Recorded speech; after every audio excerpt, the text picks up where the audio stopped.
Speaker, what is begging in this issue, even if one is speaking to the amendment or the main report, is action. Action, Mr. Speaker, and I would like to appeal to my brother, Senator Omugeni, the Senator of Nyamira.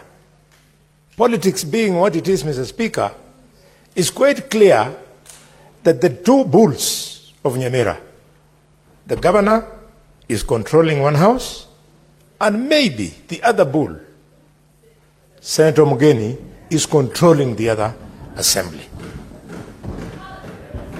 It is on this backdrop, Mr. Speaker, that I appear. What is your point of order, Senator Omugeni?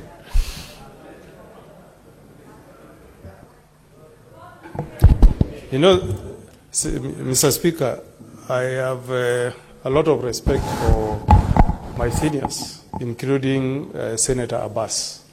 You know, Senator Abbas made a statement, and I've read through the report. He made a remark to the effect that one group is controlled by a governor and another group is controlled by a senator. I've read the report that he has tendered before this House from page 1 to page 30. I don't feature in that report. So that statement is not factually correct, and that misleading information, Mr. Speaker, is being repeated by Senator Khalwale. Mr. Speaker, if you read their proceedings, I don't aid any faction of the County Assembly, Senator Khalwale. I have no interest in causing two sittings to happen in the County Assembly of Nyamira. In fact, if that was my interest, I would not have brought this statement to this House. So I want that to be dispelled, Mr. Speaker, so that we don't speak on matters that cannot be substantiated, matters that would be contrary to our standing orders, because Senator Khalwale may be imputing bad motive on my personal Senator of Nyamira that I want to cause two sittings. That's not the case, Mr. Speaker. The only thing I'm seeking assistance from this House is to ensure that we have law and order in the County Assembly of Nyamira. That's all. Very well. Senator Boni. Mr. Speaker, I want to thank the Senator of Nyamira. If you had followed my statement from the beginning, I was not trying to impute. I was saying politics being what it is.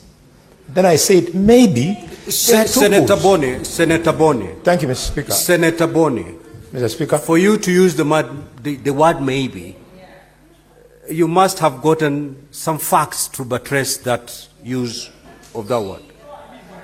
If you don't have any facts to support you using the word maybe, please proceed to withdraw. Mr. Speaker, Mr. Speaker, I don't know what is happening in Parliament these days. There is freedom of speech in Parliament. Then when a member finishes, a member with a contrary opinion then opines otherwise. Otherwise, this thing of being asked, withdraw, apologize, even the chair sometimes, Mr. Speaker, stops you from making your contribution. Senator Boni, Mr. Speaker, the chair has ruled on this matter. Kindly proceed. Mr. Speaker, look, we did not come to Nairobi to play around. I know. We are not children. We are speaking on important matters of governance. Allow me to flow. Where I am wrong, I'll be corrected. Senator Boni, abide by the ruling and then continue flowing. Thank you, Mr. Speaker. Mr. Speaker, with due respect to my brother, I have nothing against you. I have no interest in Nyamira.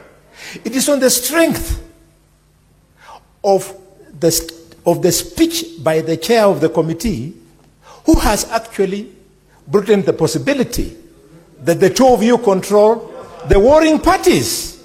And therefore, I'm free to comment. In fact, Mr. Speaker, the reason why I sat very well with Senator Mungatana about bringing in other parties, including the church and other players like elders, is because he was now pursuing the possibility that it is not points of law, it is just ego amongst two people who are unable to work together. If indeed, Senator Omugeni, that is not the case, then I can tell you the best thing to do so as to resolve this matter quickly is to agree, just like bank robbers, the MCS and the leadership in Nyamira is fighting over money. Mr. Speaker, if that be the case, because the control of budget has refused to be proactive, let us find that this is a breach of the financial control mechanism. Let us also find that this breach is persistent, and Mr. Speaker, therefore, let us invoke Article 225 of the Constitution that gives this House the power to stop for 60 days 50% of the budget that goes to Nyamira, so that both parties will have something to lose and not fight for what they want to benefit, and then they agree to come back on the table. Otherwise, what did you want the chairman of devolution to do? To go with the machetes to Kisii and tease people so that they listen to him? He has come and told us where he is. Mr. Speaker, this is a progress report. We all chair committees. We know how difficult it is for a committee to complete work.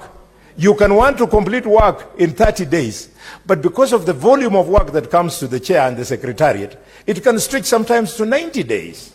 Mr. Speaker, let us not just give our chairman a bad name so as to slaughter him. It's a good effort, but the House should help him by invoking 225. Thank you, Mr. Speaker.